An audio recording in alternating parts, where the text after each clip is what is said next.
Are you going to take the Pakshi Trullo and Mahakala initiations tonight and tomorrow night? She asked.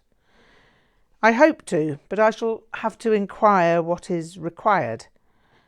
Yes, you have to put your name down in advance at the office. Good luck. We made our farewells and I walked off to the office. Good luck? I wondered why I'd need good luck, but I soon found out.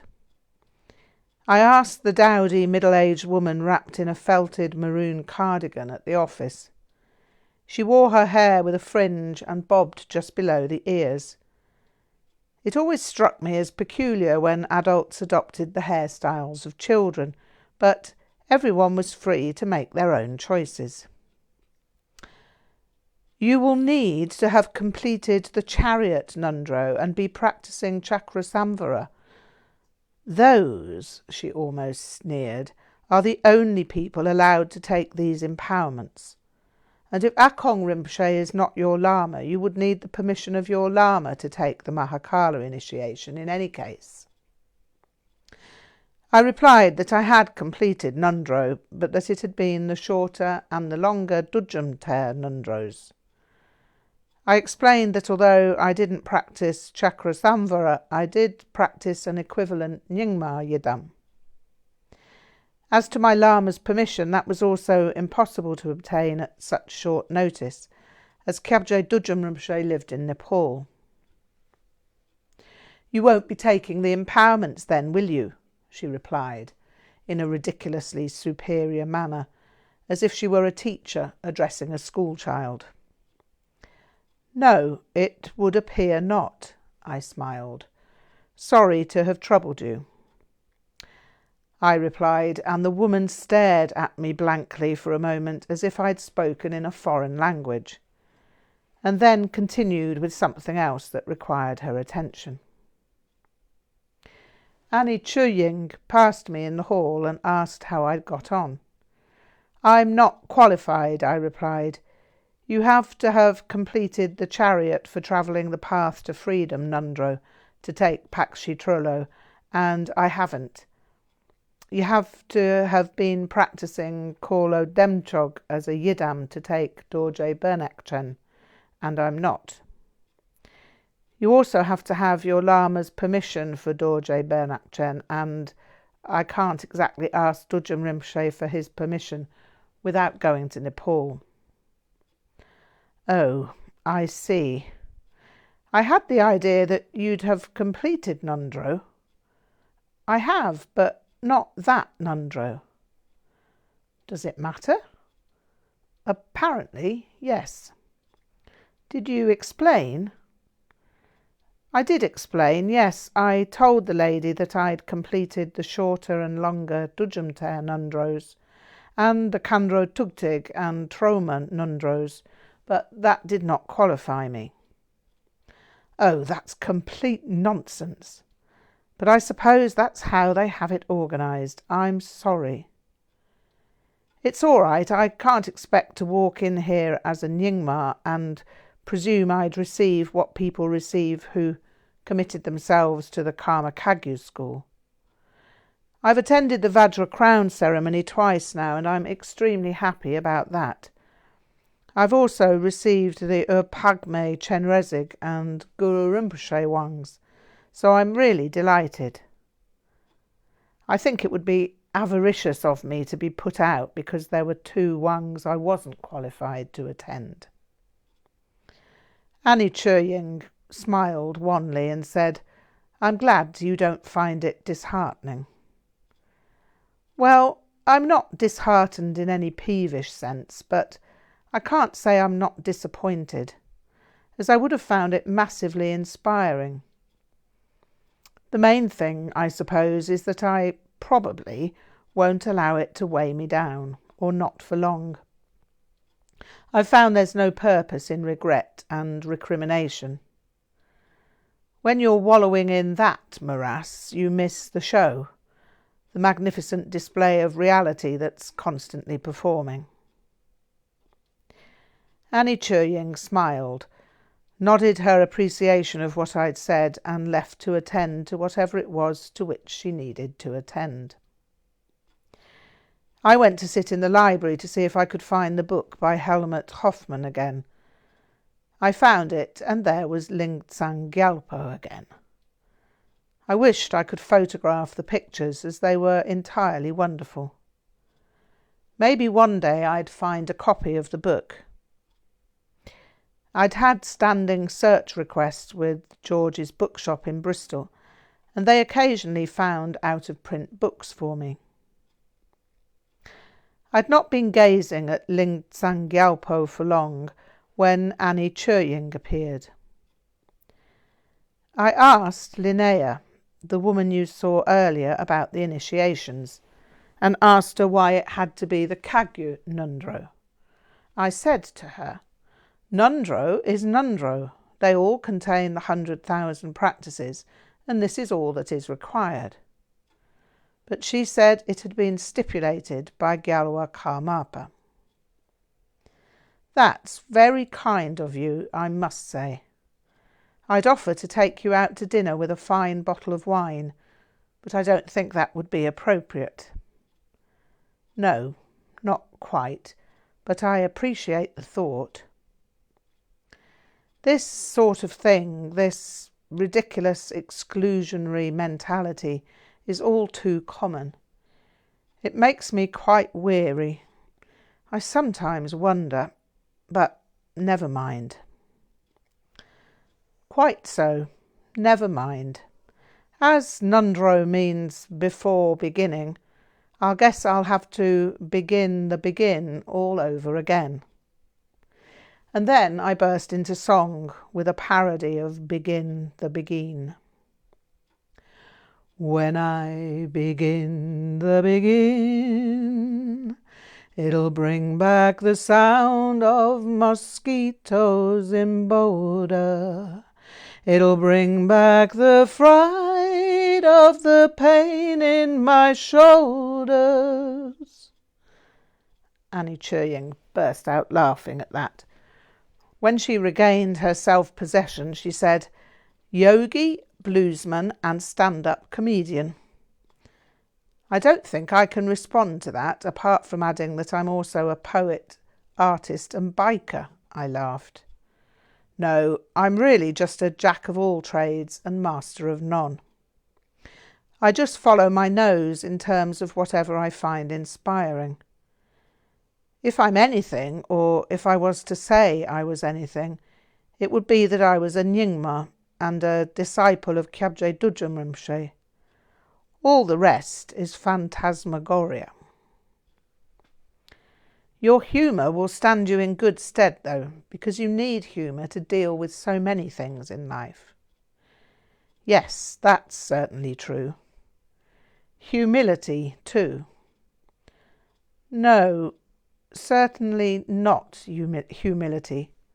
I don't believe in humility. Aro Yeshé looked a little taken aback by that.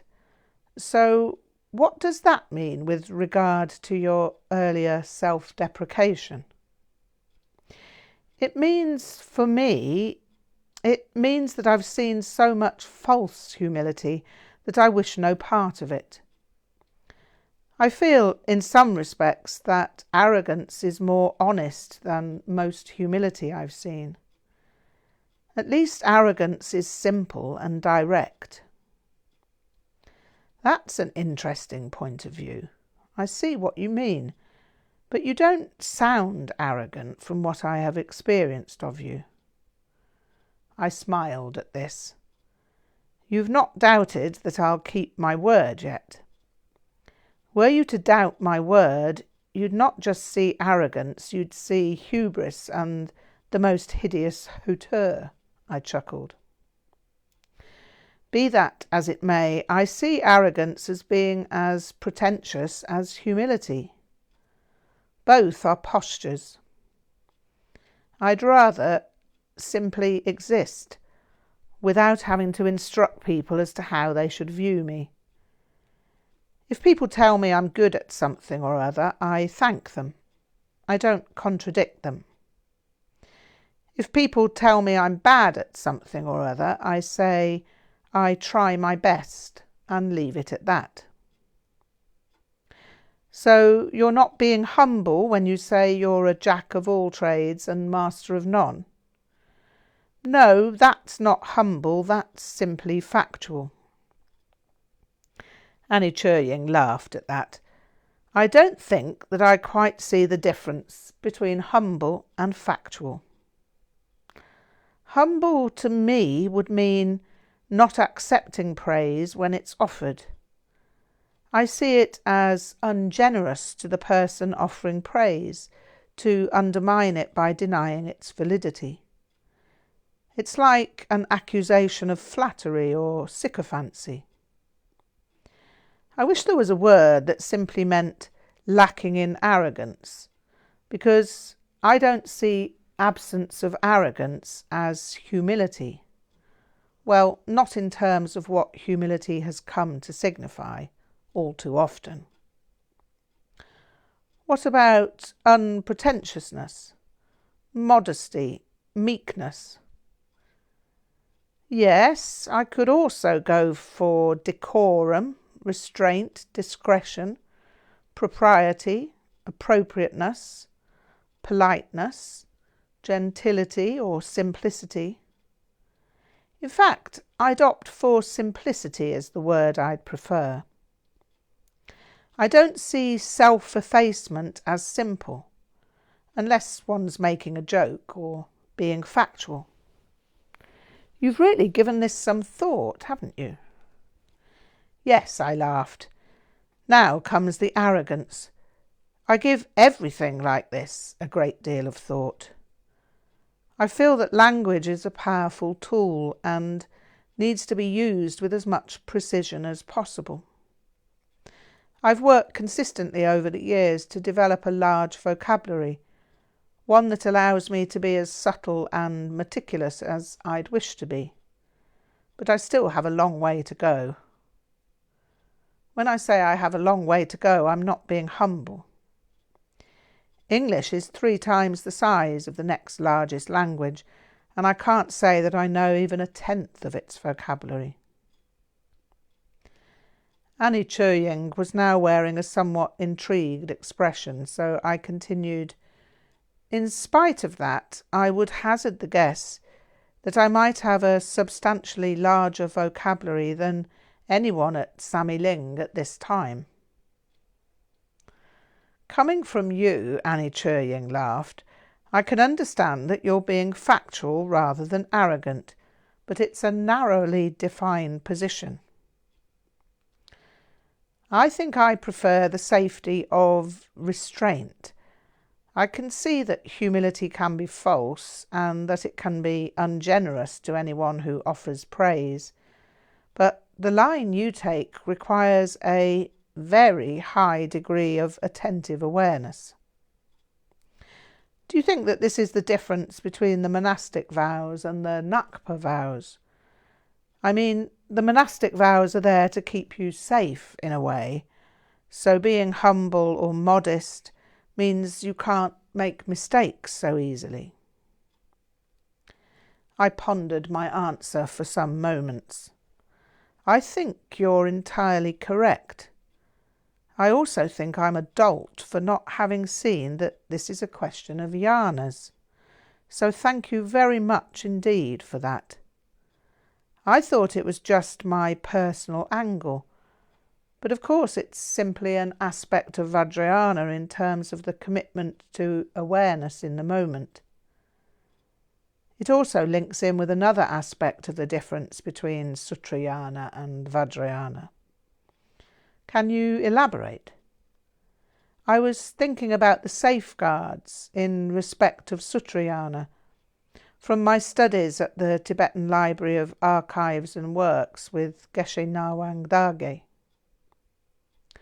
I'd like to ask you about those studies, but first I want to ask you why calling yourself a dolt isn't humble. Now I had a huge grin, because it's simply a fact. However, I may not be a dolt in the same way again. I may not have been adult at other times, and I wouldn't let being adult on this occasion define me as adult on all other occasions. It is, in fact, important to be able to see myself as adult in order to cease being adult. It's only in the moment that I see myself as adult that I know I've overcome doltishness, in respect of whatever area of field of experience it might be. Then I can cease to be adult. Ngak'chang Chögyam smiled through this explanation. I must say that this is one of the most engaging conversations I've had for a long time. So, what would you say about Sutrayana and Vajrayana in this context? Well, what hit me immediately was remembering Geshe Nawang Dorje's teaching on avoiding negative situations and negative people, in order not to provoke negative primary causes. He emphasised that one should attempt to surround oneself with positive secondary causes in order to make the most of one's opportunities in terms of Dharma. The Vajrayana point of view, particularly in terms of Dzogchen, would be not to avoid anything.